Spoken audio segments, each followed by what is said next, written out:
So, good morning. Welcome to Krishna's classroom. We continue with our discussions on metric spaces.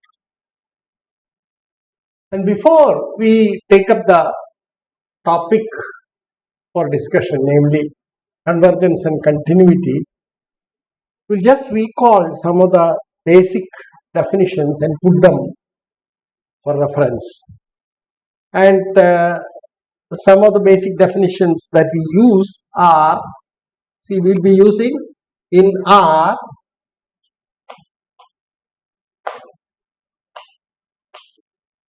we use intervals AB to designate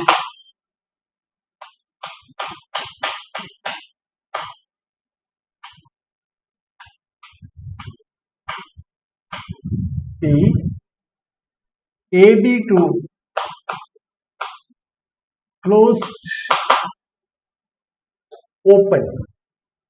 AB is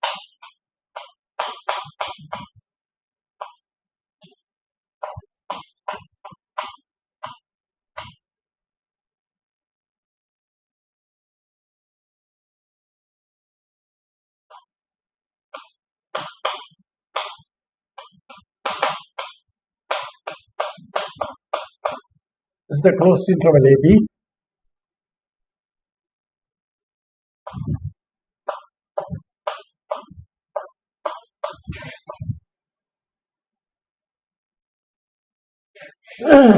And of course,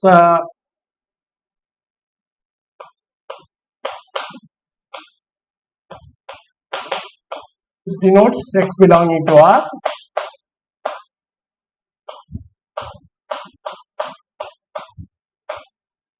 Now, in this, A and B are assumed to be finite. Now, one can also talk about this minus infinity to infinity. Then you have minus infinity to A,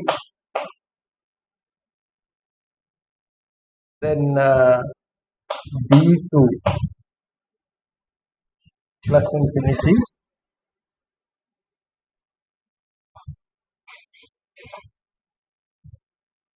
and so in and obviously.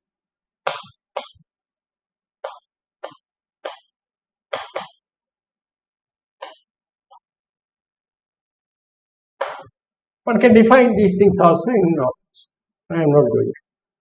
Now we use some definitions.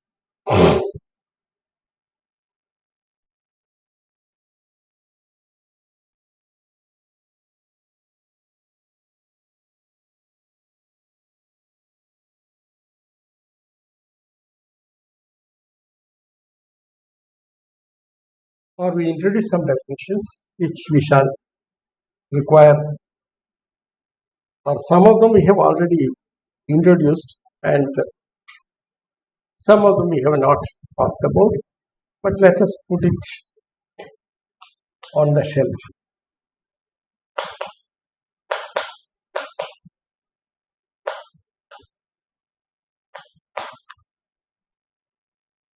So we assume XD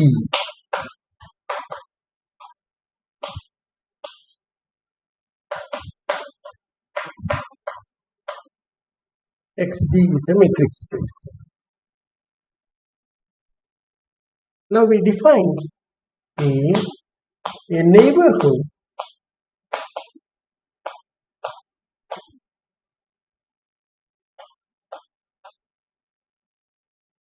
of a point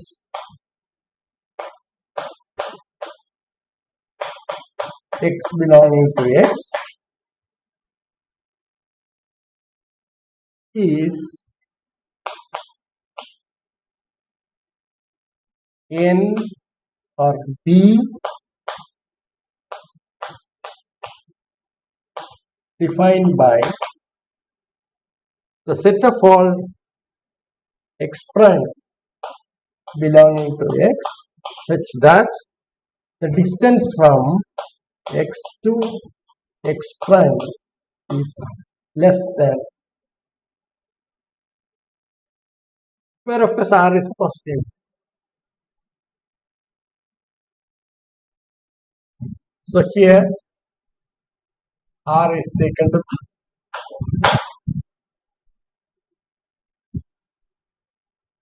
so R is called the radius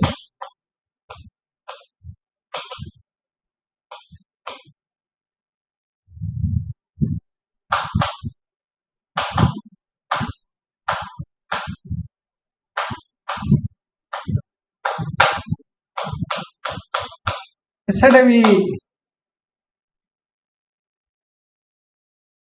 after introducing the concept of open sets, we said that PXR is open. So we call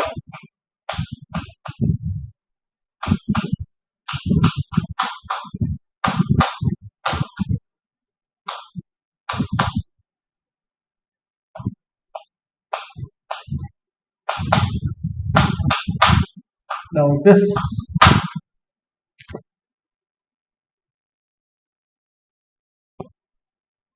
second definition,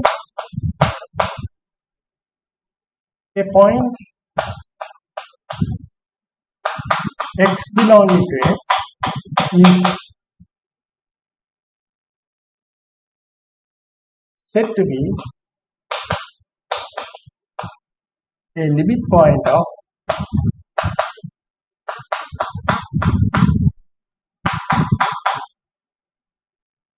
a subset E contained in X if for every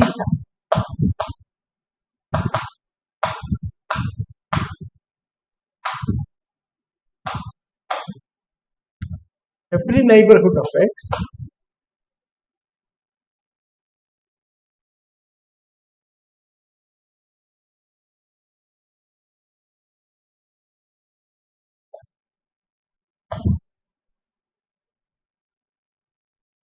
contains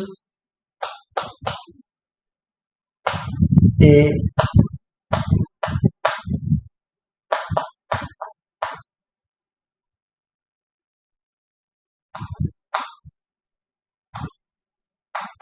see in some books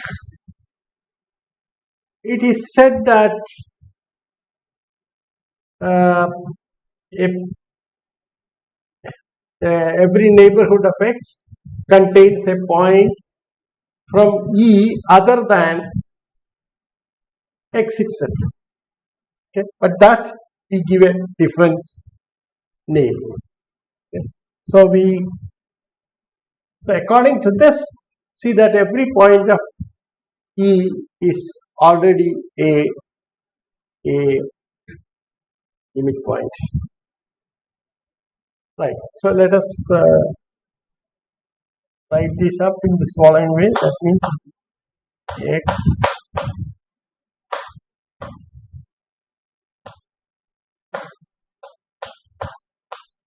smaller. This is the condition. C, we define what is called a accumulation point. A point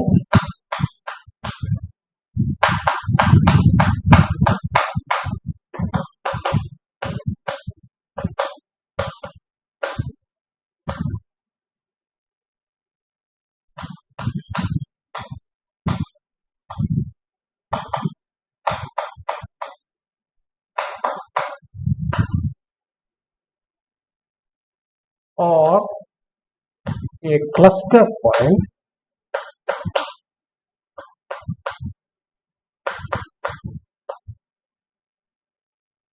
if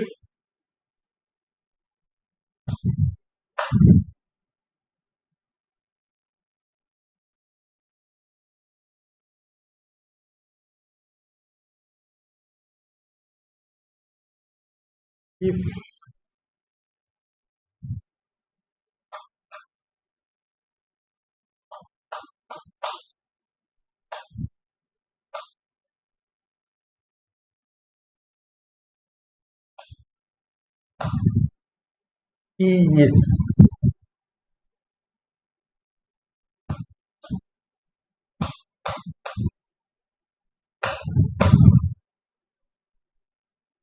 a point from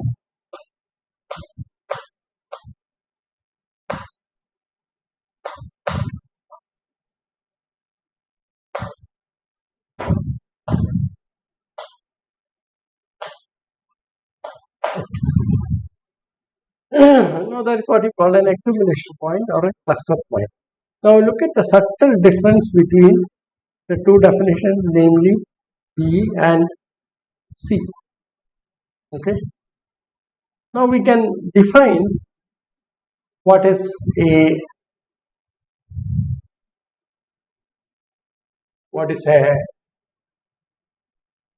isolated point.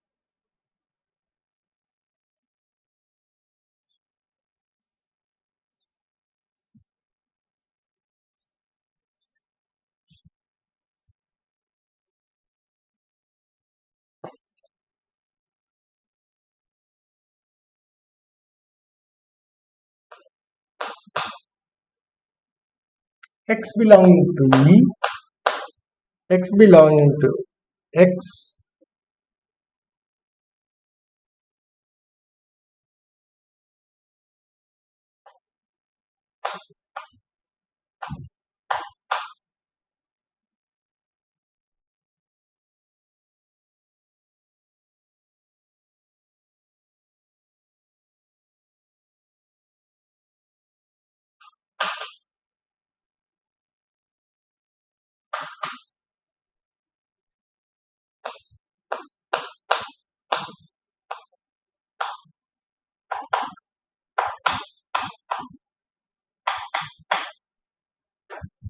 is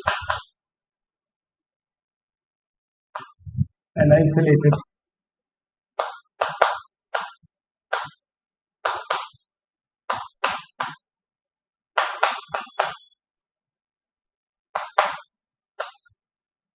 that means E is not an accumulation.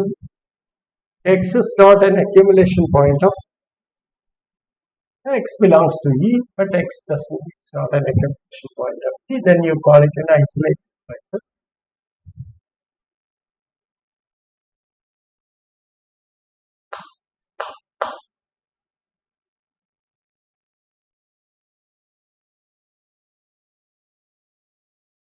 E is closed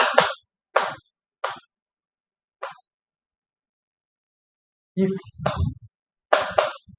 every every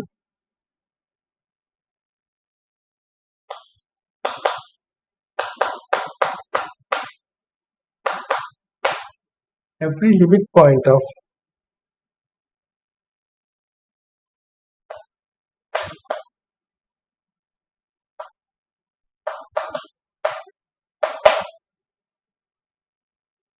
now this is also equivalent to saying that E complement is open.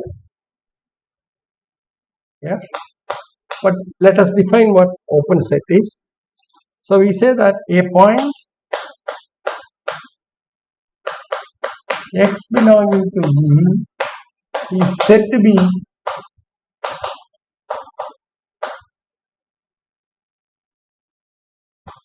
an accumulation point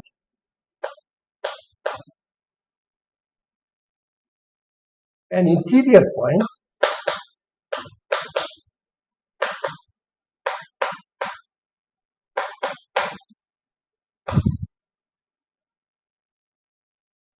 of E if there exists a neighborhood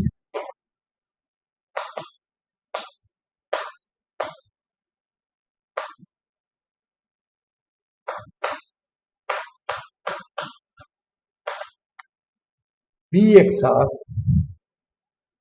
of X contained in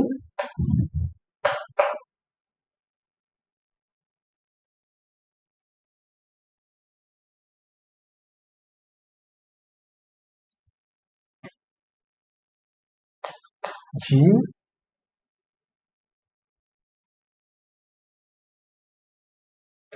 A, E is said to be open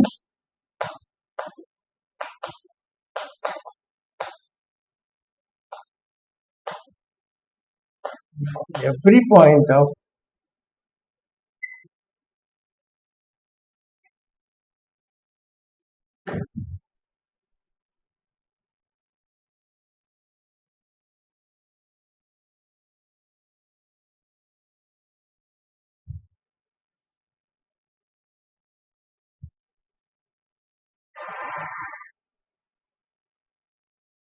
every x belonging to E, if every x belonging to E is an interior point of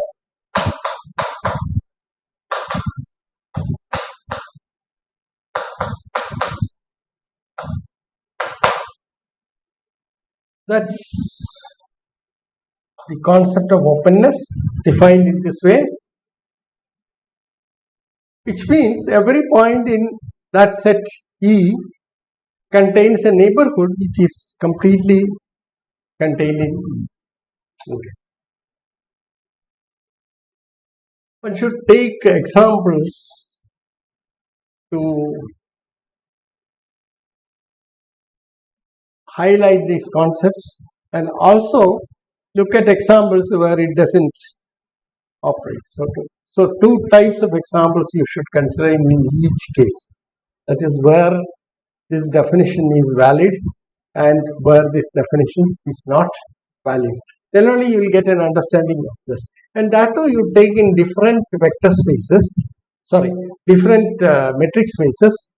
You should see the implication of these concepts or what they mean for various sets. And especially something like, Q as a subset of R. Look at that.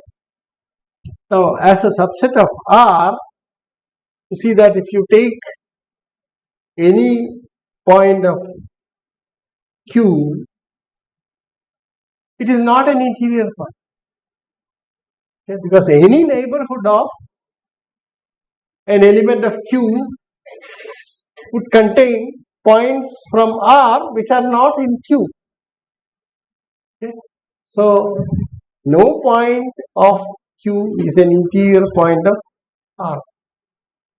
Okay, right? So, such examples will give you some insight into the intricacies of these concepts, and that will allow you to or help you to understand the concepts better. I am not going into this because that we will come to. I will be doing things in all detail, and when we come to talk about what is called continuity, and that is a place from where I want to start my lectures, because these topics have been already discussed in the classroom. So I don't want to repeat this or spend time on this at this moment. But I can certainly assure you that there will be a few lectures given in all detail later to adjoin to this particular series of lectures. Now this is done on a sort of situation where I have to give lectures through this channel because I get very few days to visit Amritapuri. Okay. Nevertheless, I will be visiting the campus and then interacting with students, whatever I do.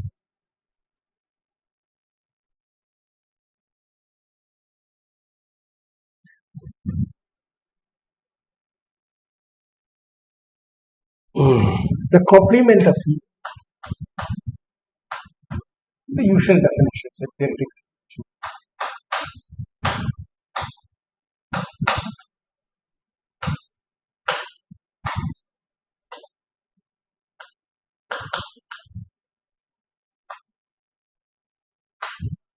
Just fixing the rotation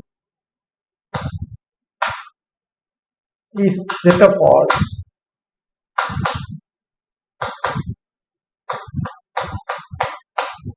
such that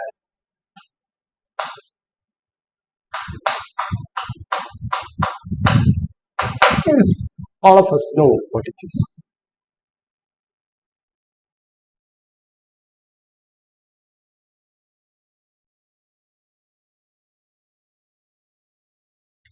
Now, we define what is called a perfect set. E contained in X is said to be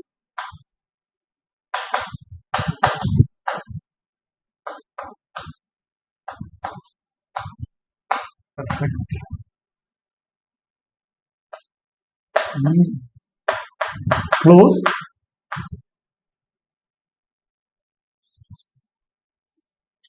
and every point of E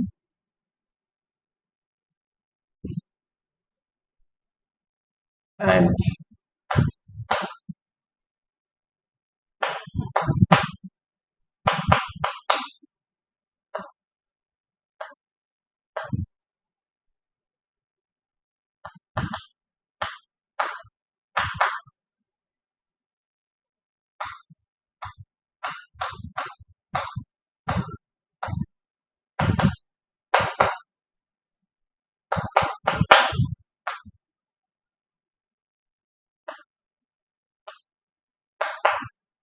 is an accumulation point of, that means a cluster point or an accumulation point.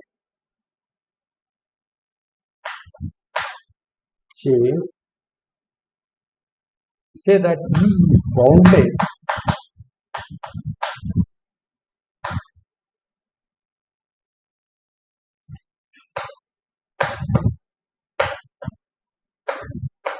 such that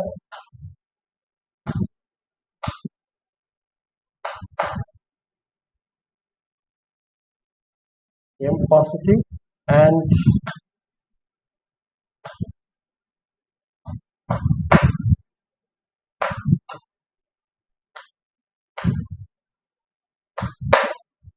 such that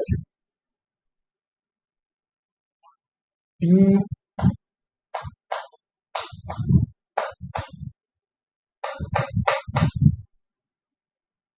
for every X prime belonging to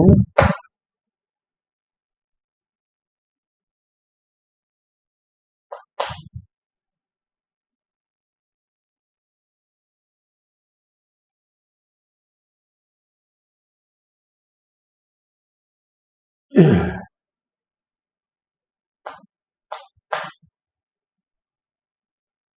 is said to be dense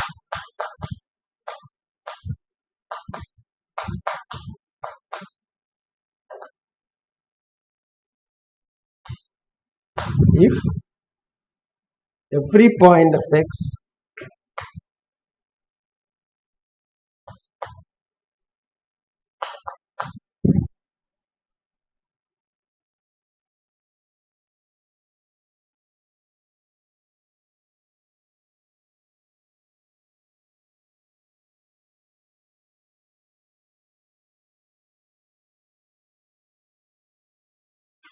if every point of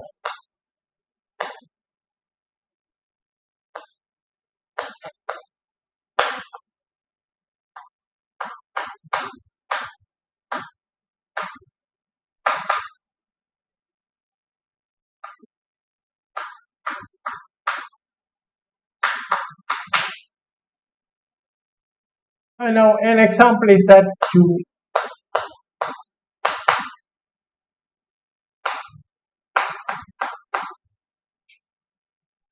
solution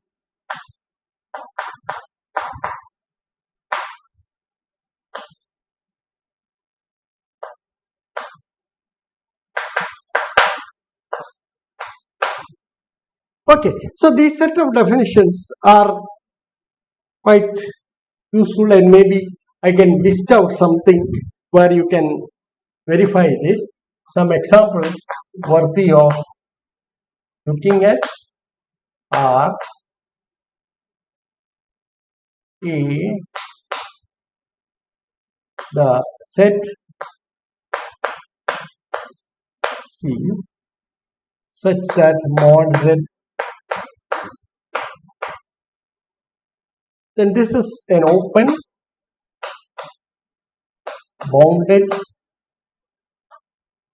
subset of C. E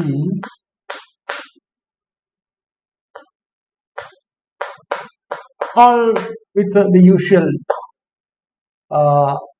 concept of distance. Now these examples you should try to understand. This is a closed, perfect and bounded.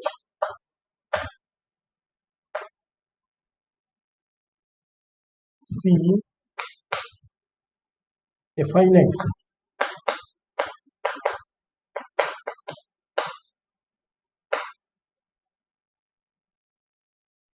This is closed and bounded.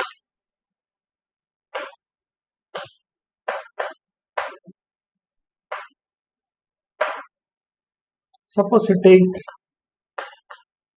Z as a subset of R.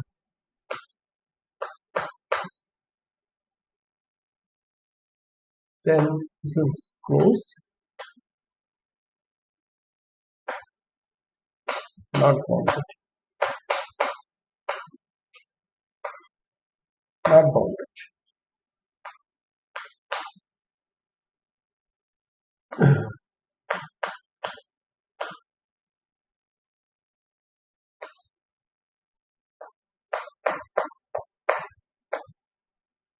The sequence 1 by n, now this is a subset of R which is bounded but not closed.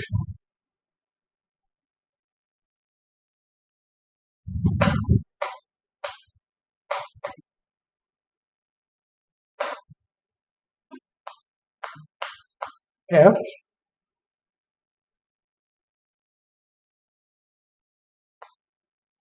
C, which is also equivalent to R2 in some sense, is closed, bounded, open and unbounded.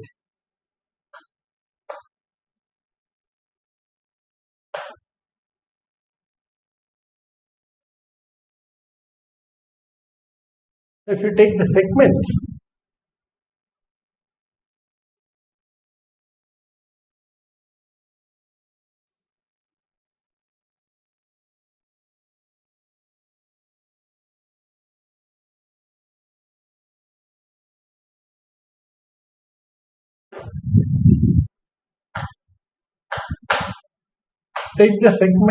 AB. This is open, bounded,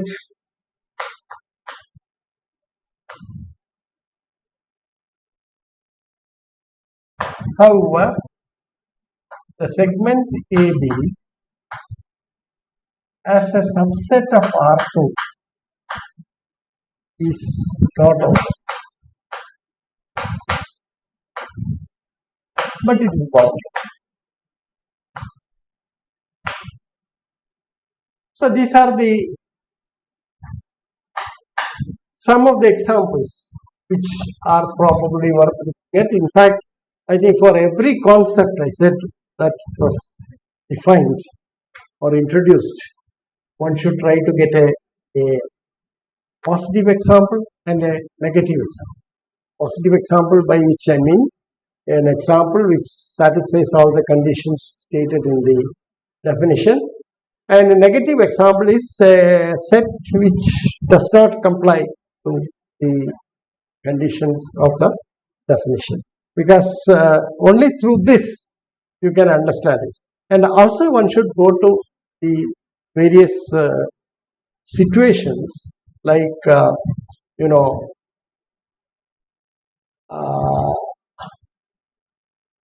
by changing the metric, what happens. So there are different metrics that you can use on the same set and see what is the status of these various examples. Now we define what is called convergence.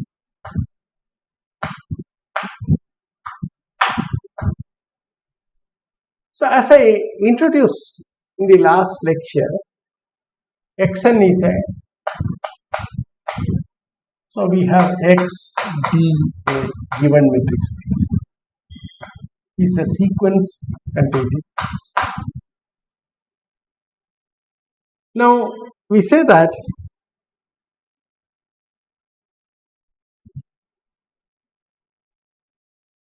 Xn converges to X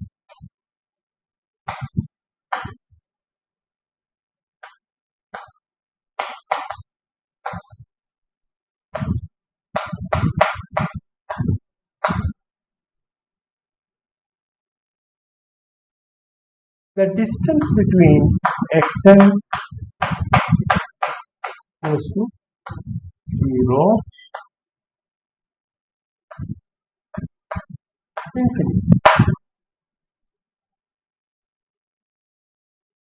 So in R, this distance will be mod Xn minus X. I mean the sort of conditions. So in R,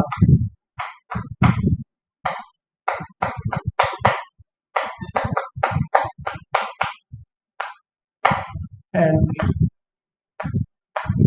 Xn converges to X,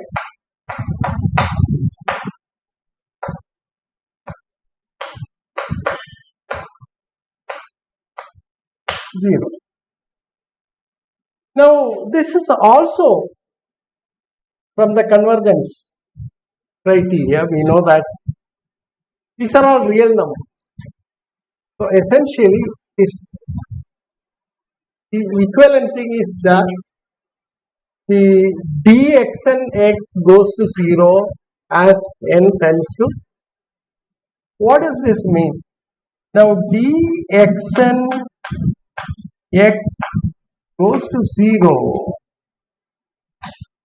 means given epsilon positive, there exists n which may depend on epsilon such that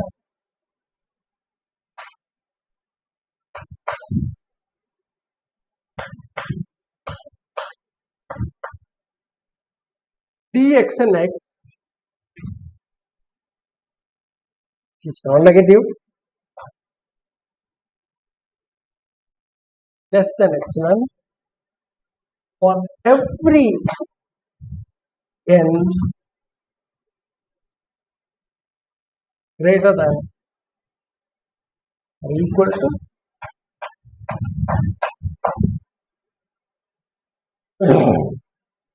okay.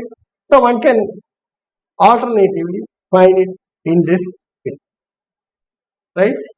Now let us look at the meaning of this.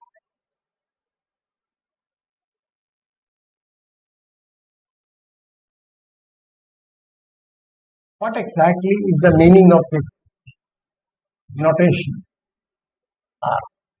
Understand it in R and then later go on to look at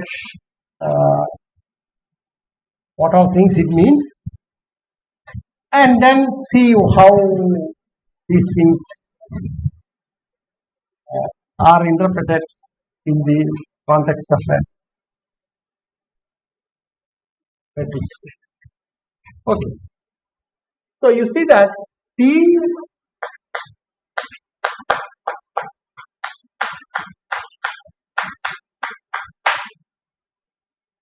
so this is in R.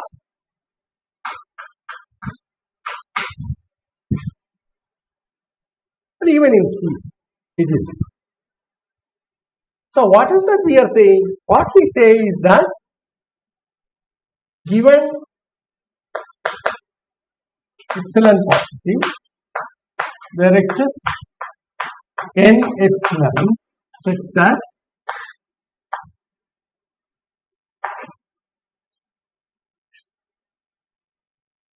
mod xn minus x epsilon for every n greater than or equal to n. This is what we have said. May depend on or okay.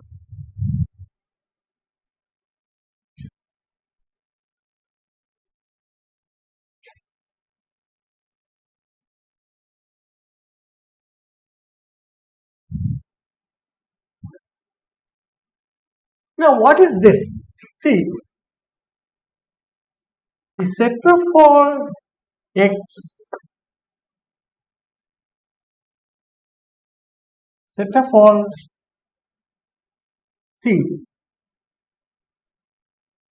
mod xn minus x less than epsilon if and only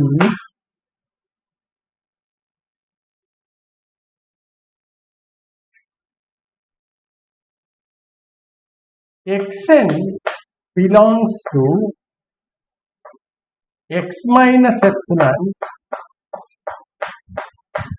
that is the segment or the interval, the open interval, x minus epsilon to x plus epsilon. This is that's a real line. X is some point. So this is x minus epsilon. What it says is that xn should belong to this interval for all n greater than some, or the entire tail of the sequence would fall inside this. That's the meaning of the convergence that you are talking. Then you say xn converges to x. Okay. Now this we condensed out from the following. Our definition of xn converges to x is dxn x goes to 0 as n tends to infinity. And from what we are familiar with, now everything is in terms of r. So this is what it. So what happens is that everything is now from a general metric space. We have translated or we have defined it using the situation on a real line, where this condition is essentially, you see that these are all real numbers and we are talking about this. In fact, they are all non-negative real numbers, and then whether this set of non-negative real numbers would go to 0 as n tends to infinity. And now we have reinterpreted it, and this simply says that once you are in the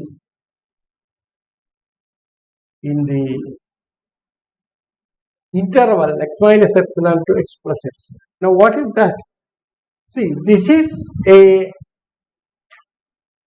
x minus epsilon to is an epsilon neighborhood of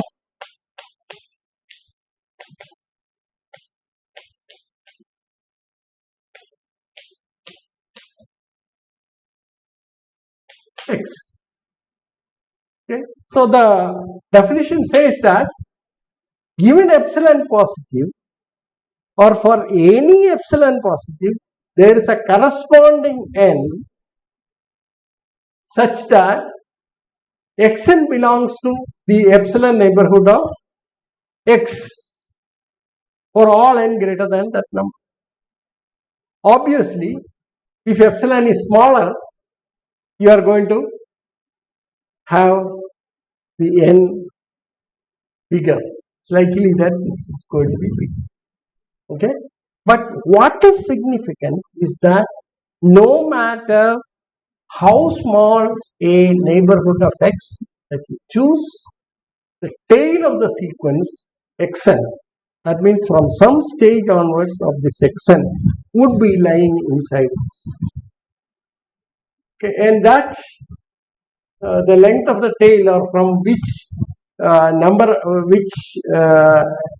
xn onwards this could happen, will be determined by epsilon and the corresponding. But if this happens, then you say xn.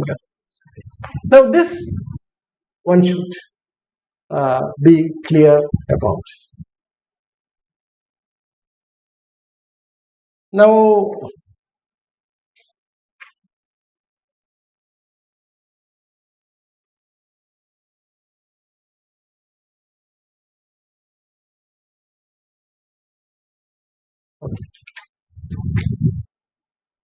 what one could prove is the following.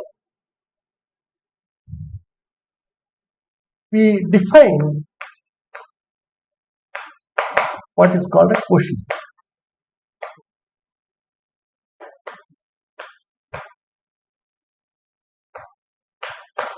I usually call this the convergible sequence. Now, before I take up the definition, let us look at the example. Concept of Cauchy sequence.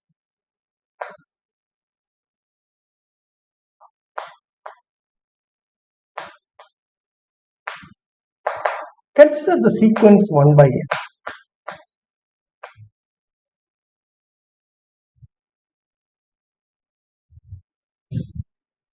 Now, you take this in the interval 1.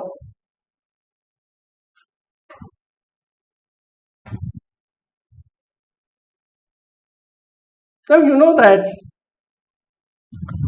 1 by n in R converges to 0.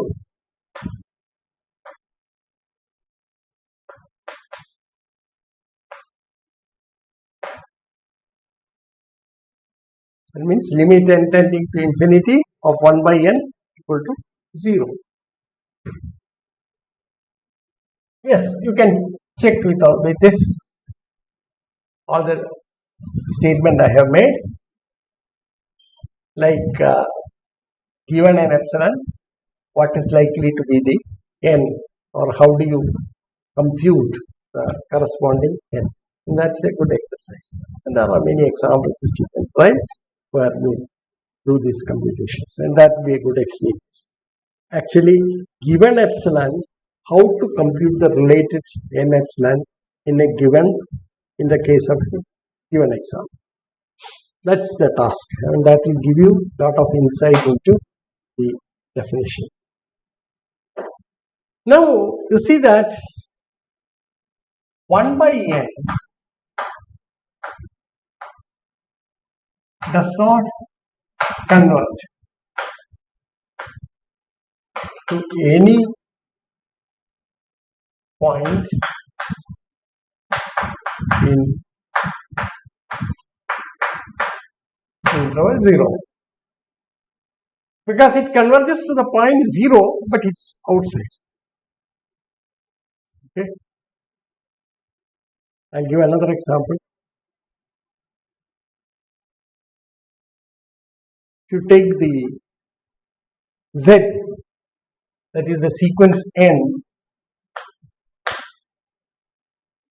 this does not converge at all on R. Okay, but the difference between this sequence and this sequence is that this converges in R, but not in this interval, but this does not converge in R still. So you see that sequence n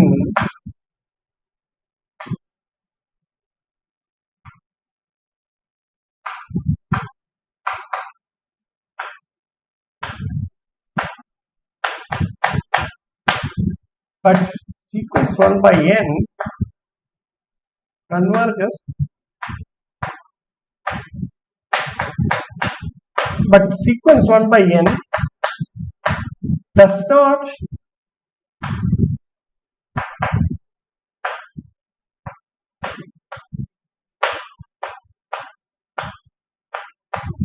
zero but.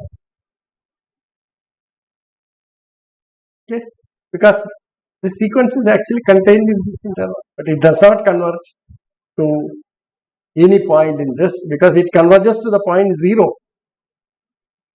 Okay. Now, before looking at this, I'll make a statement that a theorem that you can prove is that in a metric space,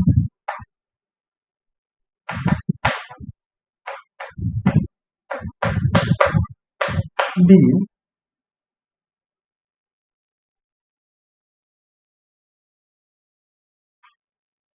a sequence, if a sequence Xn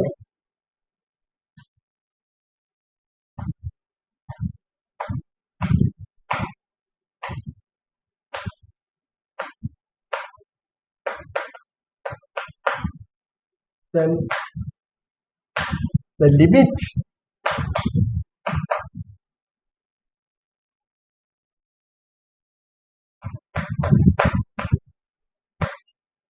sequence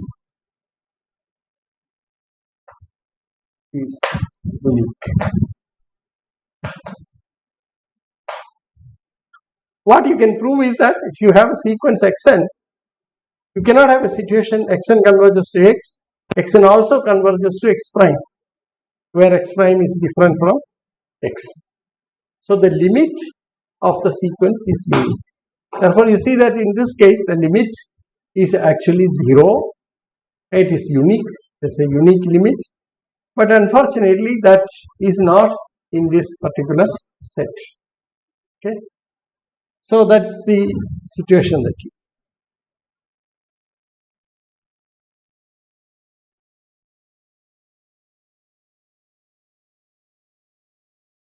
And you should try to connect this with quick points.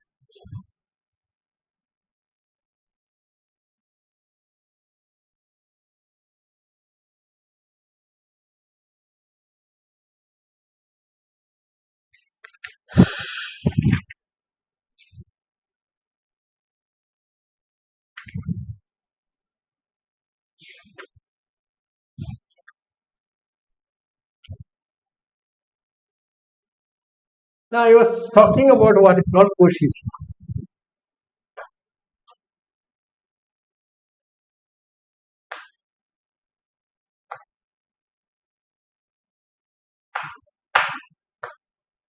Now, you see that if you look at the sequence 1 by n, the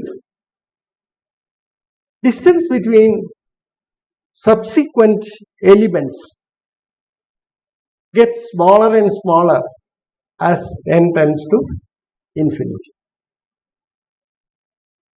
Okay, right? And if it's a converging sequence, then the distance between the subsequent elements go to 0, or we shall put it in this way that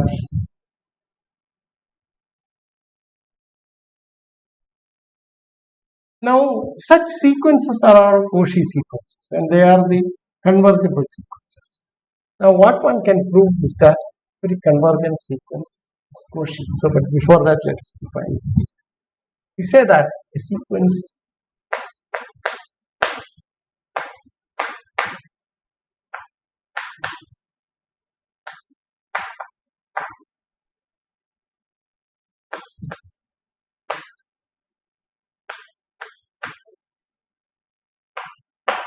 that means it's a convergible sequence. It has all the traits of a convergent sequence except that the limit is possibly not in the same set.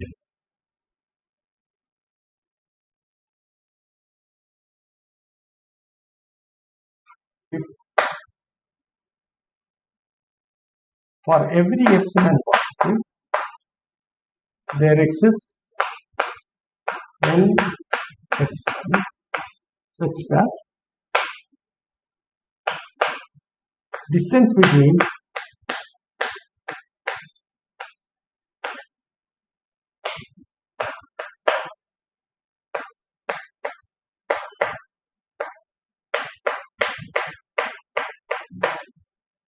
so if this property is satisfied, then we say it is a Cauchy sequence. Now a Cauchy sequence need not be convergent because that depends on where you are looking for the limit. But what one knows is that this is a sequence which is likely to have a limit somewhere.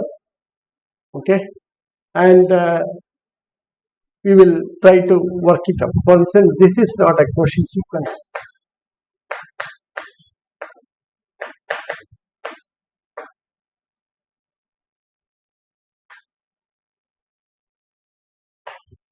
Whereas the sequence n is not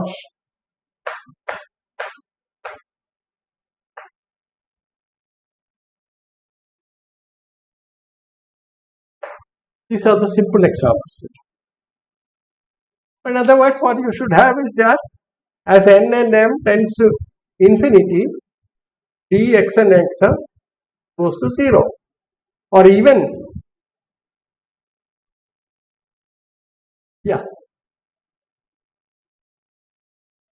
as both n and m tends to infinity, it should go to 0. Then we say it's a sequence. Now let us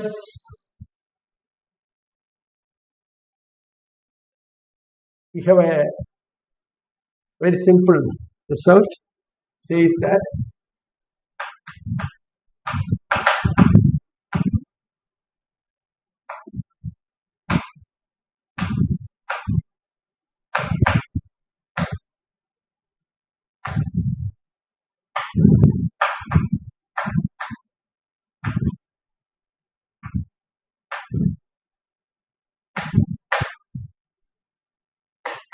the converse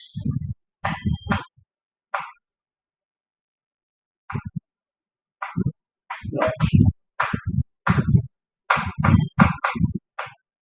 You cannot say that every Cauchy sequence is a convergent sequence. And example is 1 by n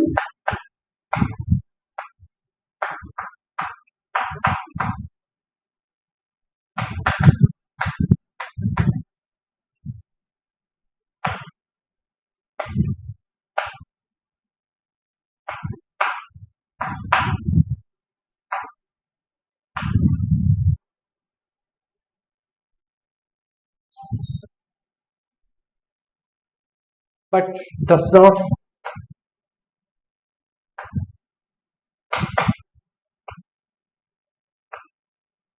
converge.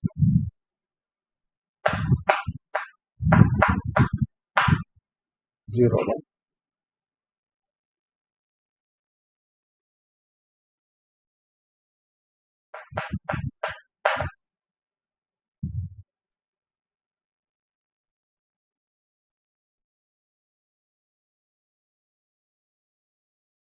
Because so as I said, all convergent sequences are Cauchy sequences, but the converse is not necessarily true. Okay. Now, what more we want? So we can obviously talk about a classification. Consider XT. As it is clear that the convergence is not merely a property of the sequence alone, but of the space also. So this is not convergent in the space, say 1 by n does not converge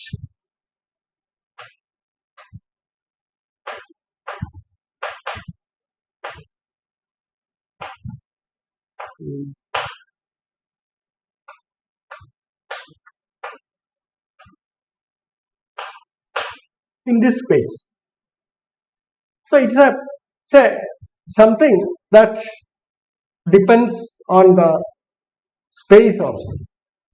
Okay. So we can now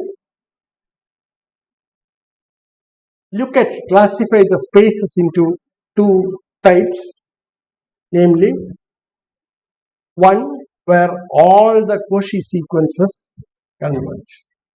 Okay. So we'll introduce the concept of what is called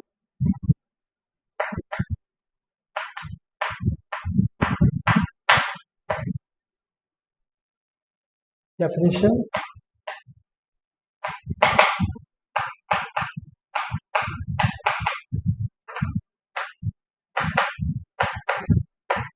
A complete metric space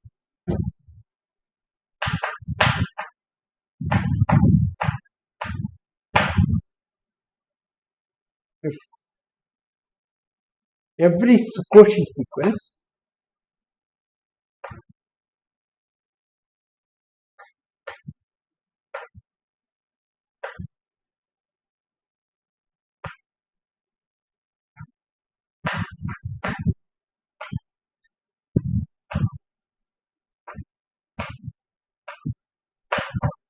that means the limit exists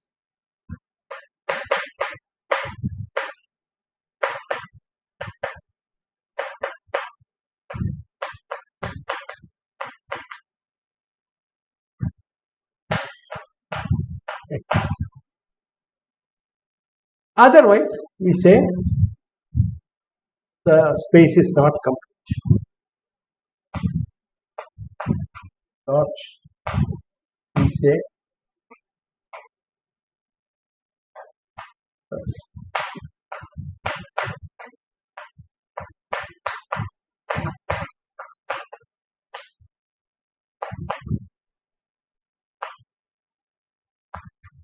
you have already seen an example. Okay. Start from the example and then make some general remarks.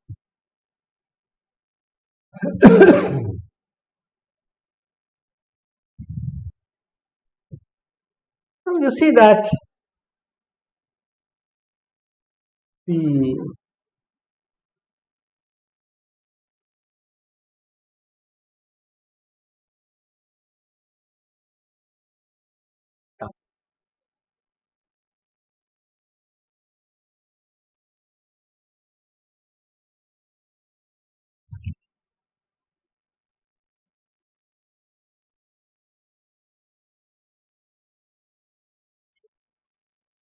we have seen that. So the space 0, 1 with the usual D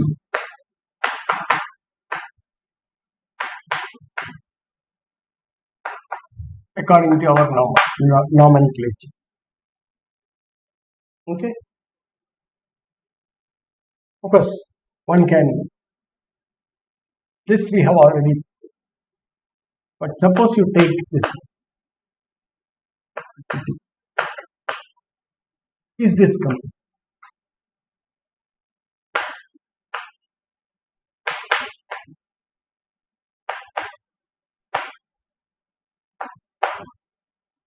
This needs a proof. Okay. Or more generally, suppose you take R is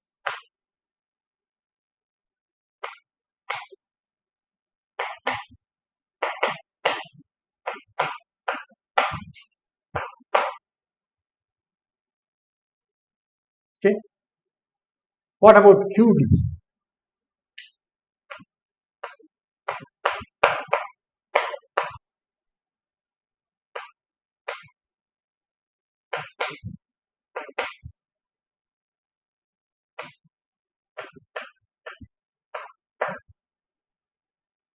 Now coming to QD,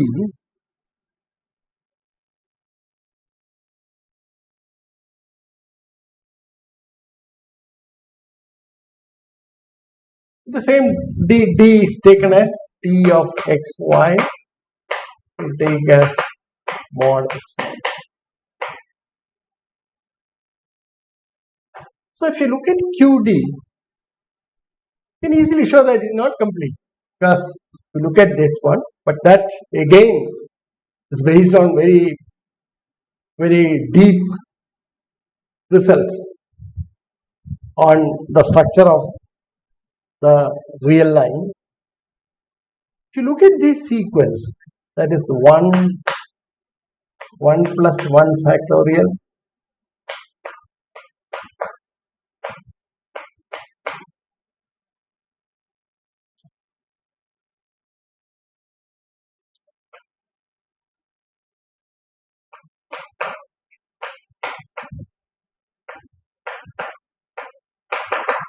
etc.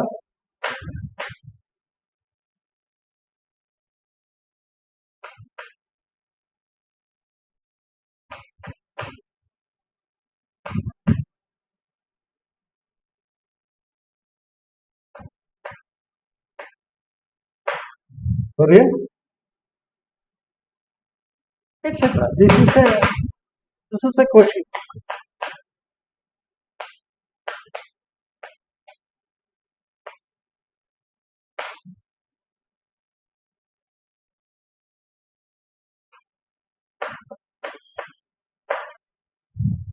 And we know that this converges to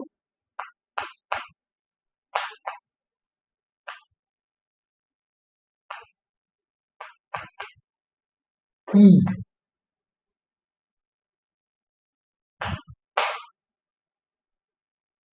in R, and we know that E does not belong to, therefore QD is not complete. Using this result, QD is not complete.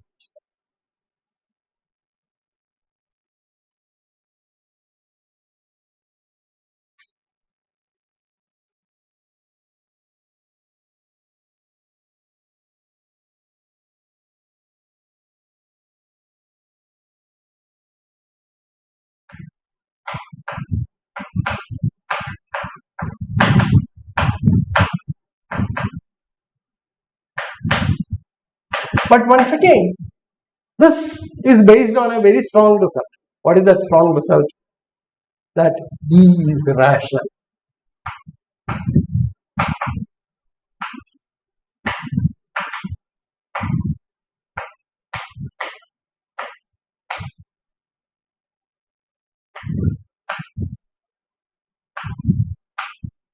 Deep result, namely E.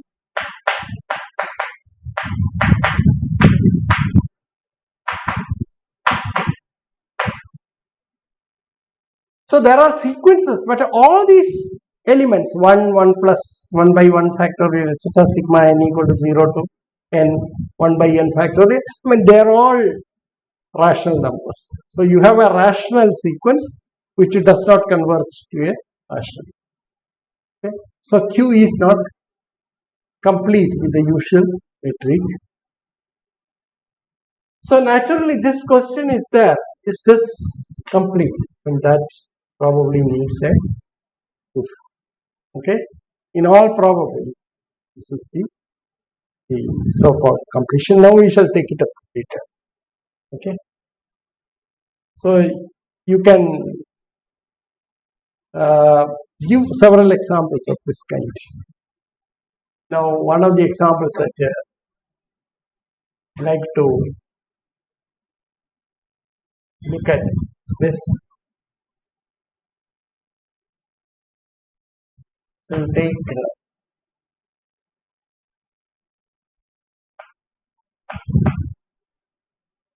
C0. Okay. Now with the metric given by write d1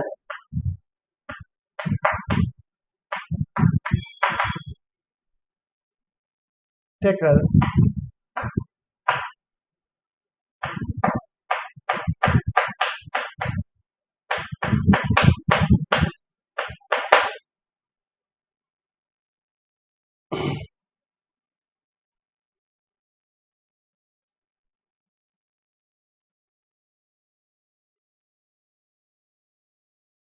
then you can construct. I mean, I'll just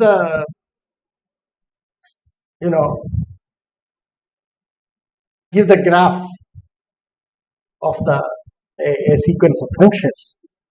So let me define the following.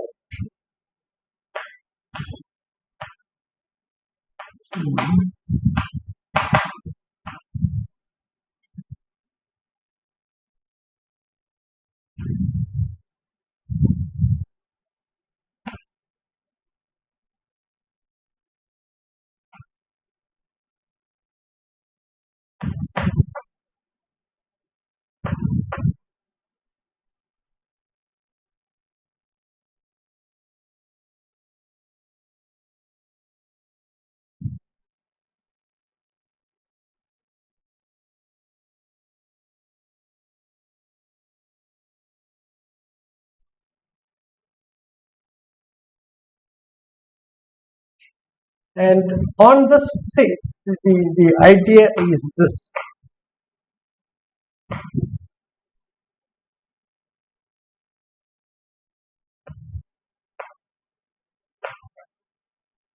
Obviously, n greater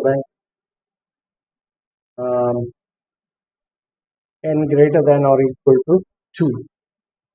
So we have for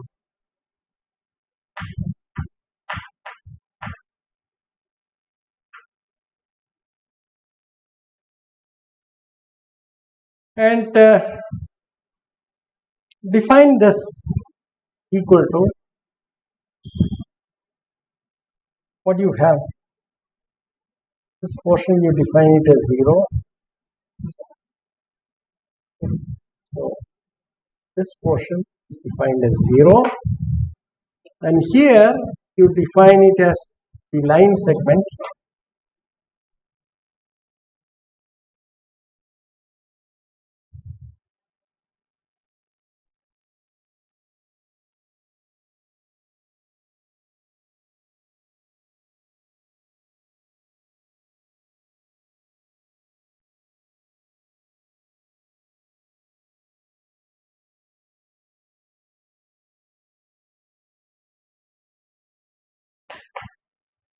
the line segment joining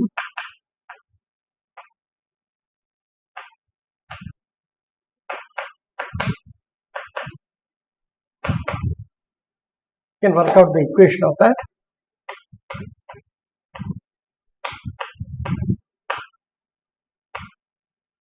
Zero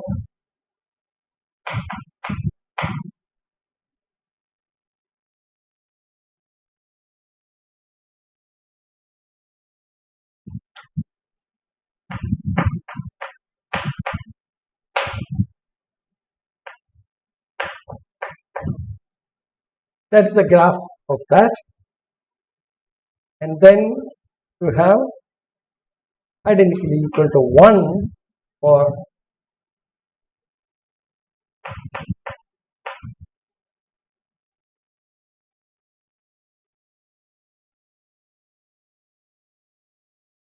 so this is on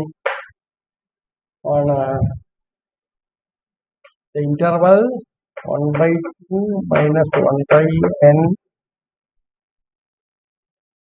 to 1 by 2. You can actually write down the equation of this line. Okay, you can write it as some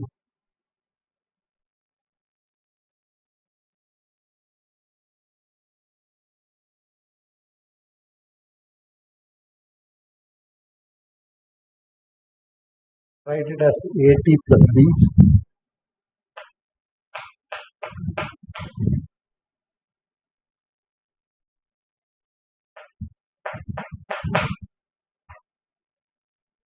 This is equal to, so f of 1 by 2 minus 1 by n, to take this to be 0.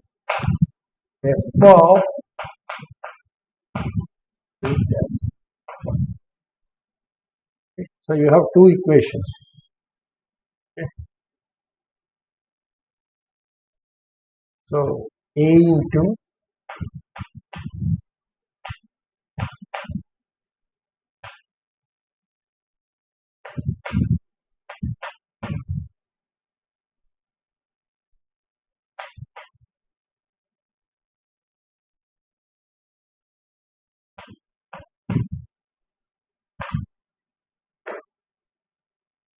okay.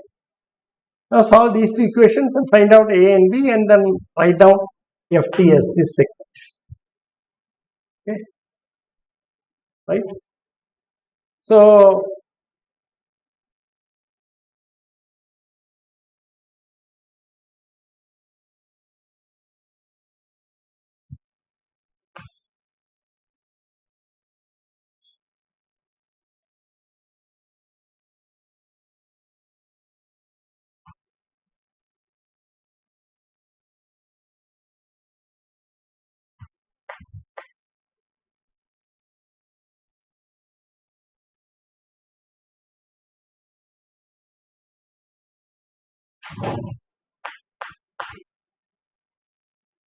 therefore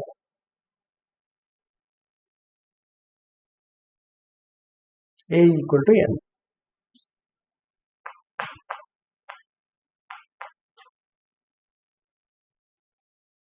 So you can quickly compute this.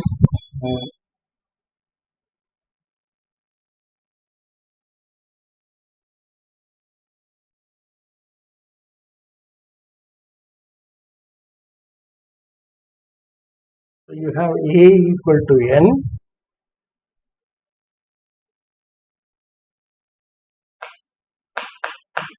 Therefore, Ft equal to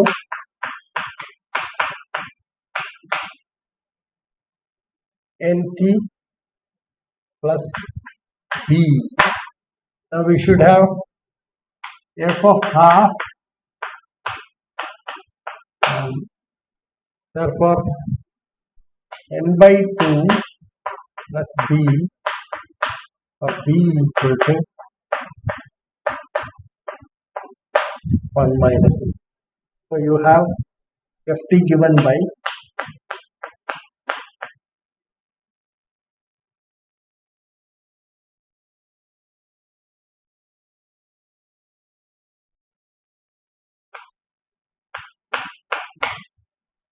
Nt plus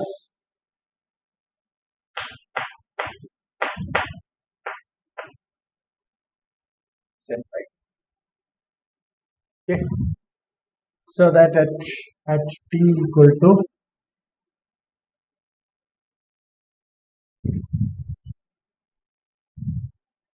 half minus n,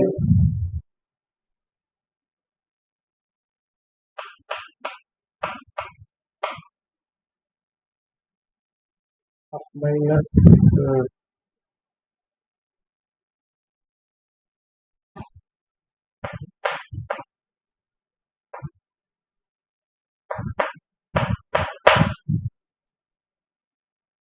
so f of this is equal to 0, right?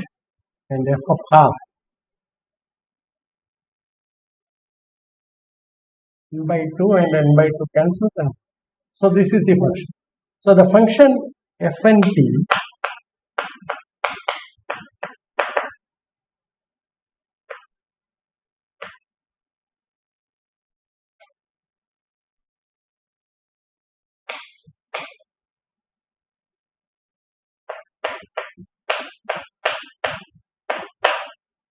and this is equal to Nt plus n by 2 for t belonging to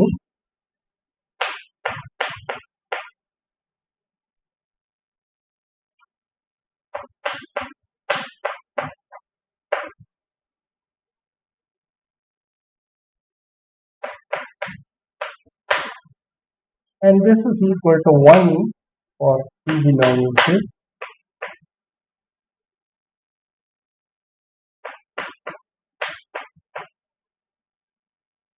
Now this sequence of functions you look at, fn belongs to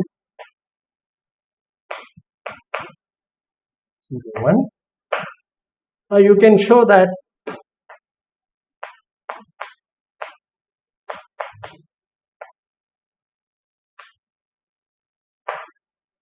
but does not converge to continuous.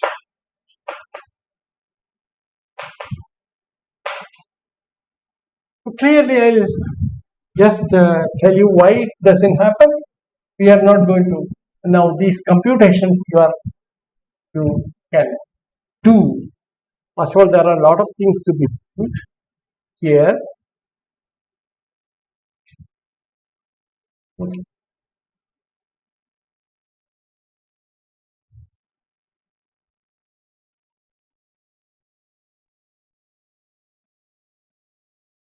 Okay, let me draw the graph of this function.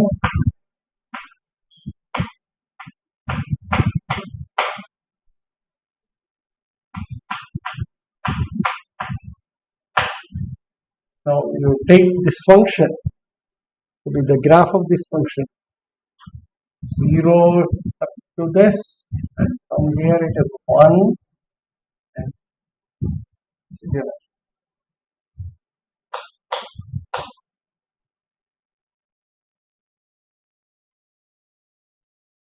So you can show that Fn is a Cauchy sequence, and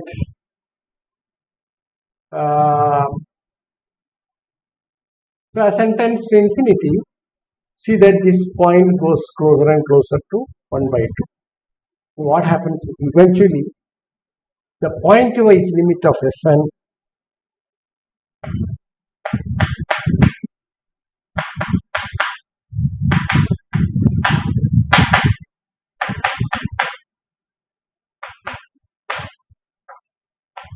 is the following.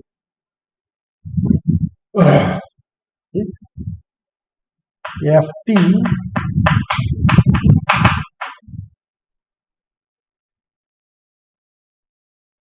equal to 0 on for t belonging to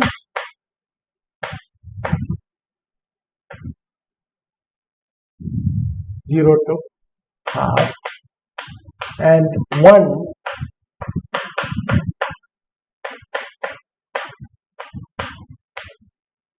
now this is not a continuous function, okay, right?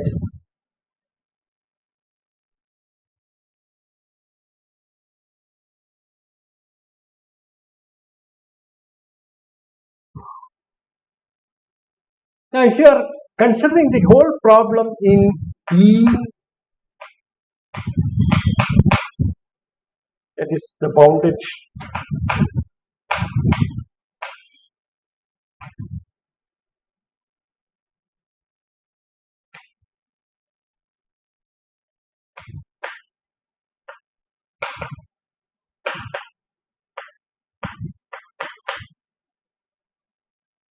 then you can show that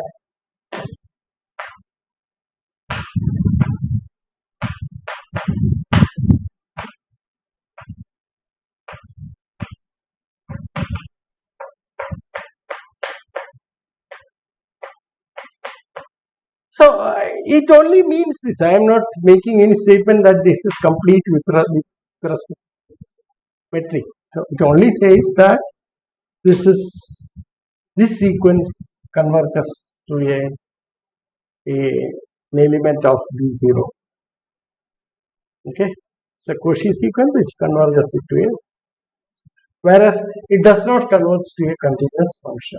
Therefore, the moral of the story is that C01 is not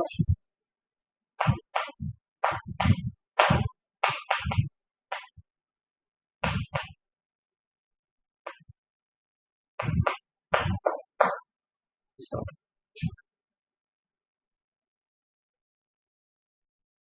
whereas now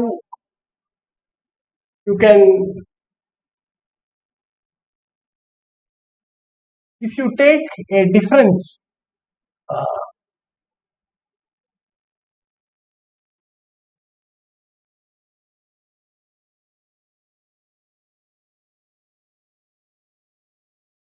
one of the fundamental theorems that you prove is this: C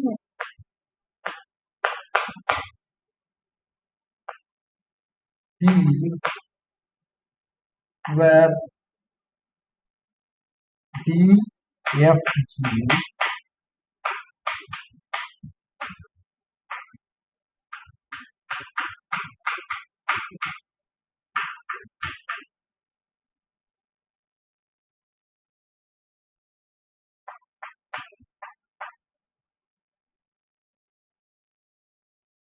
is come.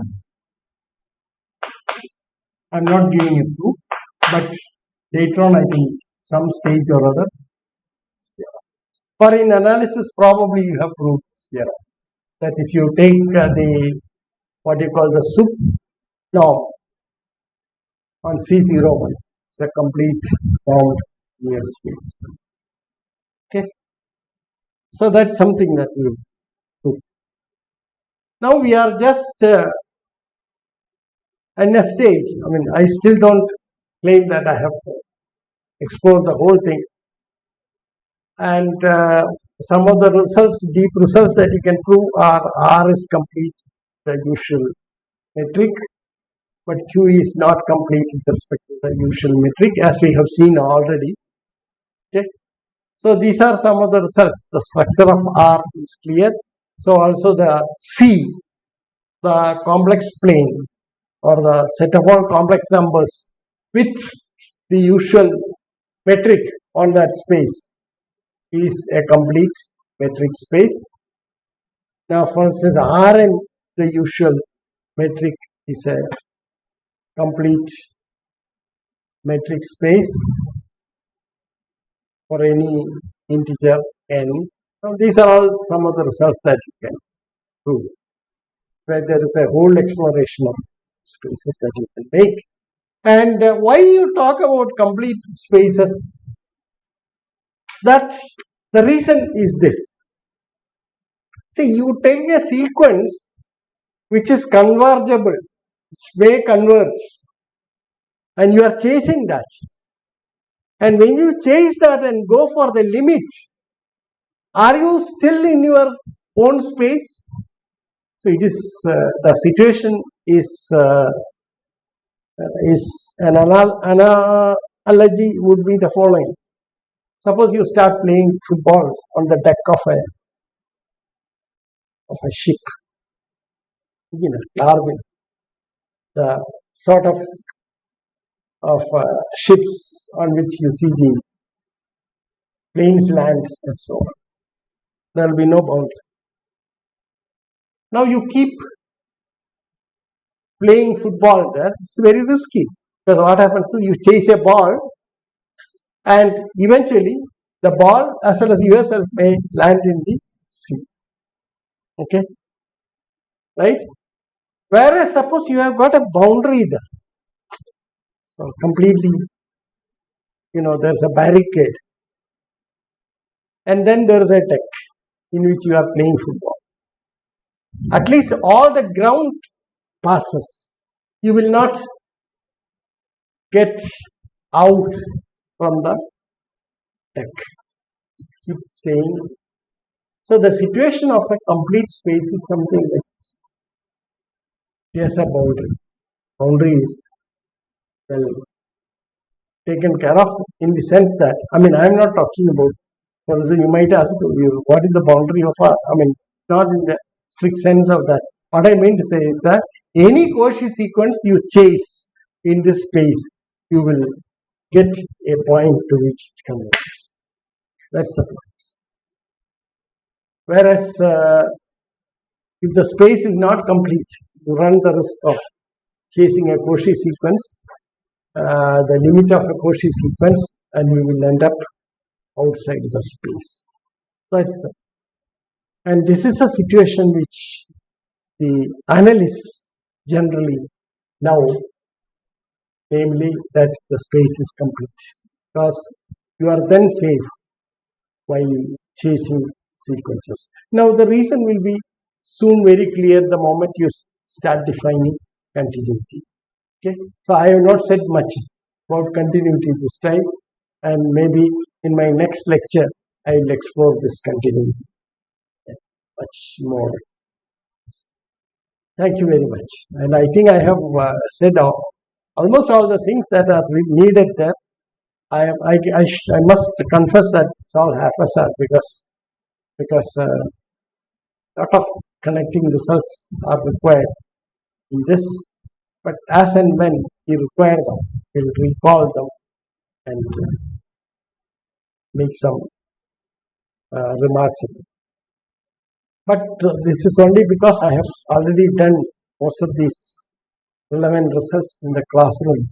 There, I don't want to repeat it here.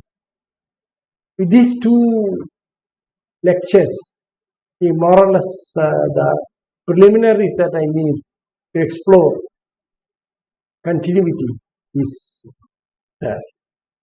Thank you very much.